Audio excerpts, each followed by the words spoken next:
Okay, we're back for our latest episode of Boardroom RevOps, where we're bringing you valuable tips from RevOps experts so you can make it to the C-suite. Again, I'm James, co-founder of Accounting, the RevOps BI platform. Super excited to be joined by Pablo Garfunkel today. Great to have you on, Pablo. Hey James, good to see you. In chatting with Pablo previously, it really struck me how well he could talk quote to cash specifically. He's kind of built this up in a number of companies and really for scale. But beyond just the process and the scale, he's also really good at talking about the benefits to the company from RevOps perspective. So we'll spend much of today talking quote to cash. But before we dive right in, Pablo, do you want to share your background for folks just to level set? Sure, absolutely. So I've been working in the sales and revenue operations domain for 15 years now, having founded, hired, and scaled multinational teams supporting businesses from lead to cash through opportunity, quote, fulfillment, customer implementation and delivery. And I worked in the telecom, IT, and SaaS sectors based out of the Middle East, Latin America, and the US. It's easier to say where countries and places I didn't work in. That's helpful, and I think I'm sure you'll mention this later, but something that stuck with me from our last call, I think you mentioned that you were running a quote to cash process that was 24/7. It was kind of following the time zones of the world, right? So if anyone has thought about this from scale, it's you for sure. That is correct. So let's talk quote to cash then. I mean, I think most folks understand it at a basic level, but in case anyone has not kind of had this in their domain, like let's start basic. What is quote to cash? So quote to cash is an overall framework that will allow your transactional backend to work seamlessly and with as little obstacles as possible. That's kind of in a one-line summary of what that is. And it's important because this is a huge lubricant for the business. That's a word that I use a lot, lubricating the business. Not having a robust quote-to-cash system will create roadblocks, obstacles, deceleration of business, frustrations in the team. So it's very important to have a scalable quote-to-cash mechanism in the company so that sales can do what they do best, which is selling. So then, Pablo, tell me why quote to cash is difficult. Like it sounds, from the highest level, fairly easy. You sell a deal, you collect the order, and you move on. But what are kind of the hidden challenges here? So it can be complex because of several factors. Many companies use disconnected tools. Think having a CRM like Salesforce for opportunity management, getting your quotes done in Excel or Word, and then once it moves to the finance realm, billing and revenue recognition gets done in something like MS Dynamics or NetSuite. That makes it hard to maintain seamless data flow. That's probably the biggest challenge that I've seen, that the flow of the deal is disconnected and there are just multiple failure points and different interpretations of what did someone think that the sales rep really meant in a deal. So not having that seamless or at least fundamental integration between those systems creates problem. And this is particularly challenging when you have a high volume of transactions in a business. Like if you're only doing 5 deals a week, this is probably not a challenge for you, and you can still do these manual mechanisms and frameworks. But when you're dealing with something like, say, 5,000 quotes per month, that's obviously not a scalable proposition. The other thing is, as businesses get more complex, you have things that come into play like custom pricing, customer-specific pricing, bundling, multi-dimensional quoting, which is very, very popular, particularly in SaaS. Different layers of approval complexity, right? So when you're selling different products, you have different people that want to approve and review the deal, and everybody wants to have a say. So those are some of the things that can become a challenge. Legal reviews as well. Oftentimes customers not willing to go with your standard terms and conditions, and hey, I want to open this up for discussion. That necessarily brings legal to the table, which almost by design is a decelerator to deal flow. These are all challenges that can cause, again, deceleration, disruption, and overall just it's a burden on the quote to cash process. And the best thing you can do is to put a good framework around it so it flows in. That makes sense, and that ties really well to your metaphor calling it like lubricant for the business as well. This will kind of lead into my next question. I'm curious if like the main thing then from a quote to cash, you've used the term disruption, lubricant, is speed kind of the main thing to be optimizing for? Or maybe to even rephrase this question more holistically, like what should RevOps leaders even be optimizing for as an outcome of a good quote to cash process? Speed is definitely one goal. It's not always the goal. And this, as with many things in life, this changes over time. And a good deal desk should be able to adapt to the company stage, to the mission changing, the executive leadership changing, and thus the direction changing. Speed is absolutely one of the factors. It may sound a little bit counterintuitive coming from someone like me, but a good deal desk is one that is not really felt as much. Right? So if we can reduce the level of manual intervention necessary, the number of approvals, active approvals, that is, anything we can do to just help the sales rep transact with as many obstacles as possible, that would be a clear accomplishment of success for the deal desk. Some of the things that a leader can do to ensure that happens is starting with setting SLAs and setting expectations. So document what is it that you aim to accomplish in terms of how long should it take to put together a quote? How long should it take to get this through approvals if you follow a standard recipe? Document and train. Systems are becoming more advanced and more sophisticated, and with that also comes complexity. So it's incumbent upon leaders to train the sales team. Multiple formats, right? So I like the one-pager that can be emailed or distributed. If you can keep it to one-pager, sometimes it's very challenging. Alternatively, what I do very often is record how-to videos, like under 5-minute videos of, this step by step, or how do you tackle this, how do you configure this, how do you get around this particular issue. Make sure you document everything in some sort of an enablement repository that everyone has access to. Things that I've also found myself doing quite often are office hours. Hey, I'm going to do this 1 hour, 2 hours, once a month, once a quarter, as often as necessary. Taking questions and helping people understand how to better use the system, how to avoid roadblocks, how to not have to ping me at 8 p.m. or whenever it is to get the deal done. Again, a factor of my success is people not needing me in order to unclose something. And that's a win-win for sure. You don't want to be pinged for every deal, especially when we're talking thousands of transactions at a transaction-based company, right? Right, and the other thing also, you were talking about things we should be doing as leaders to ensure success. You want to make sure you have a good, solid engagement model. I remember in the earlier days when I was setting this up, everybody tends to gravitate towards, I'll just send you a Teams or Slack message or email or whatever. I like to have everything documented. Yes, great when you're doing 5 or 10 deals a week.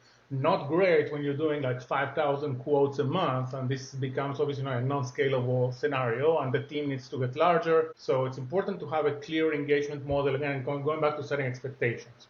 A ticketing system where people know what to expect, who fields those tickets, how do you escalate things, who do you reach out in times of trouble, that sort of thing. So it's very important to set those things up for scale. That's great. What really struck me as like a through line in that description is like the empathy that you have for the sales team too. Like obviously you don't want to be pinged all the time on these things, but you talked about making this really easy for sellers. That's kind of your North Star. You talked about all of this enablement, this content, frequently asked questions. I think that stuff goes a really long way, and it's probably very appreciated by sellers too. Correct. And it's I should say it's not always possible, but that is what this team should aim for. And that's the needle that one needs to be able to thread, right? The deal desk is a big part of this role is being a governor, a controller, and we're going to touch upon that soon also. But I think this team would do well if they keep in mind that their main customers are sales. Your purpose is to help sales transact within the confines of the rules of engagement that the company has established, but you should keep that in mind and you're going to do well. Yeah, and that is a good segue. So a question I have is like, there's a lot of cooks in the kitchen or, hands in the pie here. Like, where should deal desk sit? Finance, sales, COO, and like, how do you interact with the stakeholders to kind of balance it all?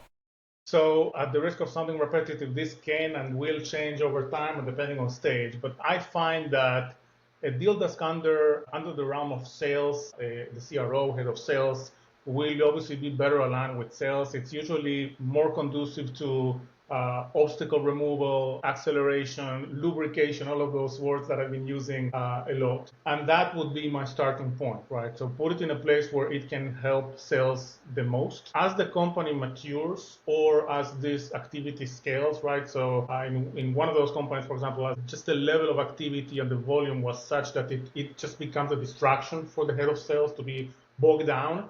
And then it's better served under the realm of the COO. Finance is usually whenever you're dealing with companies that are publicly traded or have more stringent controls, again, because of financial requirements or just the company direction is changing and they find that they need to tighten the belt a little bit. And that's in line also with my own approach, right? So deal desk should be an enabler and not an obstacle until proven otherwise, right? So if I like to trust the team to do what's right, I'm going to train you, I'm going to provide you a lot of material and information to do everything you can on your own and not intervene actively, not to stop you, not to block you, unless this is proven to be a problem. How do you assess if the process is working well? You touched on a couple like things to be optimizing for earlier, but with that in mind, like, you want to trust them until things are going wrong. But how can you like really know? Is there anything you look for? Absolutely. So the word that is used very often by Kaseya alumni is instrumentation. Previous CEO of Kaseya, Fred Vokola, was a huge proponent of that, and everybody, myself included, took it to heart. Instrumentation is absolutely key. So making sure that you are monitoring the process to capture and understand what does success look like and what does the deviation from success look like. So you want to be able to capture the volume of transactions that's coming through, the time it takes to go through approvals, how many approvals does it go through, who are the biggest offenders, so to speak, in terms of violations of those rules that we established. And this gives you, there's a ton of information. Any CRM system, I'm more proficient in Salesforce, so any CRM system can surface a ton of information, whether it's through its CPQ or its native CRM reporting, about what's going on in the business, how long things are taking, what are the biggest and common issues that we are facing. And are those issues, just to be totally clear, might be something like a rep is doing too much discounting or is skipping like an approval mechanism. Are those the kind of things you're looking for? So we established, for example, that the threshold is up to 40% discount, and we see a number of individuals that are constantly going over that limit and a number of transactions. Or we established that we don't want to see any non-standard language in our transactions. However, we do see that flowing through in a number of cases. So those are all things where you can take two approaches to that. You can take a very restrictive approach, which is this is the standard, and anything that deviates an inch from the standard triggers an approval where someone has to say, I approve. Or the passive approach, which is my initial approach, which is I'm going to tell you what I expect from you, sales team, and I'm just going to passively monitor that. And every month, I'm going to gather month or quarter, I'm going to gather with the executive team, and I'm going to show them what is actually happening, how many people are deviating from the rules we told them. Again, could be pricing, could be the terms and condition, could be the payment terms. Then we're going to assess, okay, do we need to take it up a notch? Do we need to be more active in our policing and governing? Or can we live with this sort of passive hands-off governance? That's the trade-off. And that's also what tends to satisfy the executive leadership, that we have a very good handle on what's going on in the business. I think that's really well put, and I think you used a term earlier, like balancing being a controller versus an enabler, and there's this natural tension here where you want reps to sell as much as possible. Time kills all deals, so you want it to move quickly, but you also need to make sure that you're satisfying like the financial needs of the business with like the right economic terms and the like. So I think you covered it pretty well right there, but anything else to add on like balancing being a controller versus an enabler? I think you have to just be open to change. These are all things that can change multiple times over your tenure in a company. This can be influenced by the company results, new products being introduced, and all of a sudden all the rules go out the window. Mergers and acquisition influence this a ton. So you have to keep an open mind, and you have to understand that the role is governance and policing and enablement, and the ratio at which each of these buckets apply is dynamic, and that's okay. Yeah, I love that. I love this theme that you have going throughout of like not being wedded to your specific process, always monitoring, always chatting with the executive team, make sure we're always doing what's best for the business, because this is always a very dynamic thing. You talked about using these kind of like exception reports to replace hands-on approval steps, reviewing things that are kind of broken or rules that are being broken. Like, as we think about this review process and continue iterating, like how do you avoid it becoming just like another layer of bureaucracy checking all these things? Like it feels like an elegant solution to me, but I could see some folks overdoing this and getting like a bit bogged down. Yes, it is easy to go down a rabbit hole and getting bogged down with all this reporting and analysis. But it's a great aid that actually can reduce administrative burden, because again, it helps me balance the active versus passive approach, right? So a lot of people start with deal desk with the notion of, okay, here's a list of 150 different approvals that I want to institute in the system, because we have all these different divisions and product leaders, and they all want to have their say as the deal happens. But creating this framework of exception reports is a very good way of first providing the information of what's actually happening. Do we really need this? And only taking active intervention steps if and when that is necessary. I don't believe this is an additional layer of bureaucracy. Quite the opposite. It helps avoid that. Removing it, yeah. It helps remove. If anything, the deal desk itself, people like me, will absorb the dealing with all of this reporting and administrative stuff on the back end, precisely so that, and I'm using you as an example, that people like you, the salesperson, don't have to get as bogged down. Yeah, that's great. We kind of hinted at this early, but like you've managed this quote to cash process at like enormous scale, multinational, around the clock. I'm sure a lot of these themes are coming from that experience, and I think they're really good best practices. But anything else to say on supporting teams that have this high volume of number of reps, number of transactions? Like any lessons learned around like the role or capacity planning at this huge scale that might be different from a smaller scale? Absolutely, yes. One of the things that I learned is that it's very important to have resiliency within the team.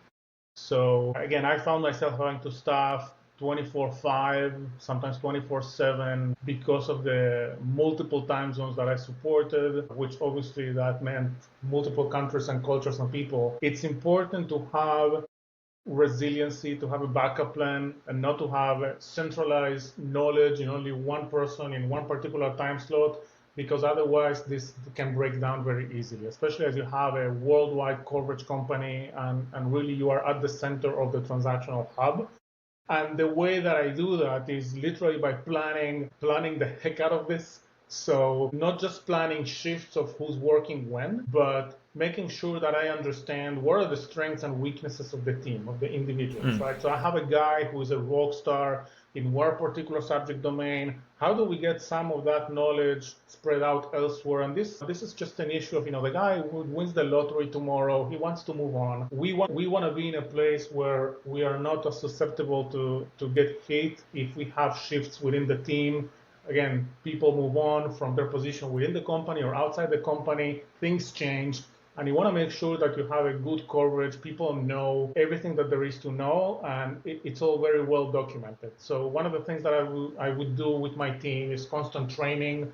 Again, that enablement framework that I talked about earlier, part of it was for sales, but another part is internal for my own team, right? So have a repository of all the how-tos, how do you deal with this particular product or fulfillment or provisioning, licensing of this particular issue that it's a little bit more unique and more technical. So making sure that everything is well documented, that we constantly train ourselves, that we constantly talk with each other about what's working well and what's not working well. We can learn from failures as much as we learn from successes. And as you scale in volume and time zone and just capacity overall, that becomes all the more critical.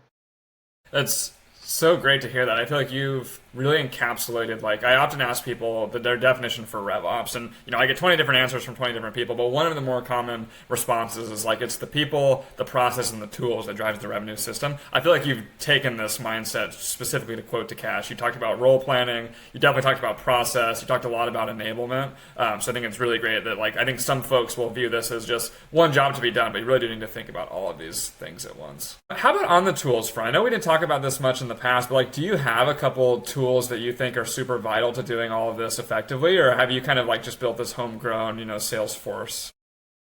So I've had more experience with Salesforce and Salesforce CPQ, but there are new tools coming up constantly in the market that are doing a very good job at providing less bloated solutions nowadays. I don't want to promote any one particular tool over the other, but again, I had great success with Salesforce and Salesforce CPQ. With that said, it's not for everyone, right?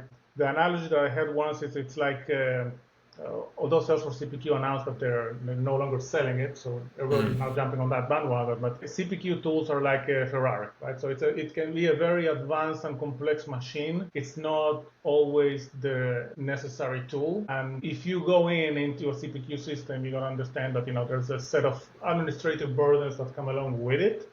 A huge benefit, but also administrative burdens, some of which I touched upon, right? So the system becomes more complex. Salespeople will have generally struggle, sometimes more when they have to do more complex deals. Mm-hmm. Some of those systems can be user-friendly, but again, the complexity of deals can be such that it can be overwhelming for like a run-of-the-mill sales representative. So there's great tools, but with that comes great responsibility, great administrative burden, and there's a bit of a trade-off there.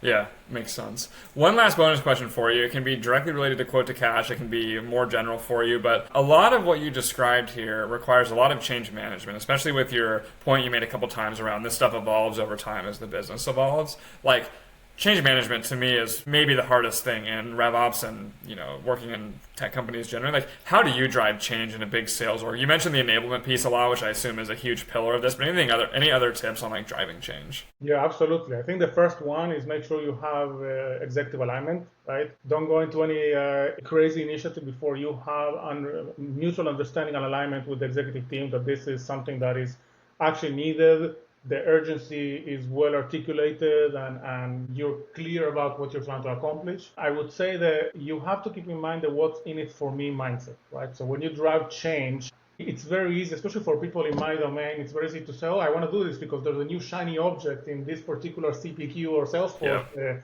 area, and I just want to turn it on because it's so cool. Okay, well, thinking about my customer who is an account executive or a sales engineer, what's in it for them? What will they gain from this? So you need to frame the change in terms of how does it help the go-to-market team, in terms of how am I going to win more deals because of this? How is the friction going to be reduced? How are we going to accelerate the deal flow or commissions, whatever it is, right? And then use data to support that argument, right? So, here's what we expect will happen as we roll out this type of change in the organization. The third one, which I already touched upon multiple times, is training, right? Again, I'm more of a Microsoft ecosystem type of guy, so I gravitate towards SharePoint. So having a SharePoint site with the informational posts, clear documentation, how-tos, so basically a repository where everybody knows to go to see what's going on, what are we changing, why, etc. And finally, measure, improve, and repeat. Constantly measure whether you're succeeding or not. So again, in terms of deal desk, this is going to be, am I doing faster quote approvals? Do I have fewer rejections?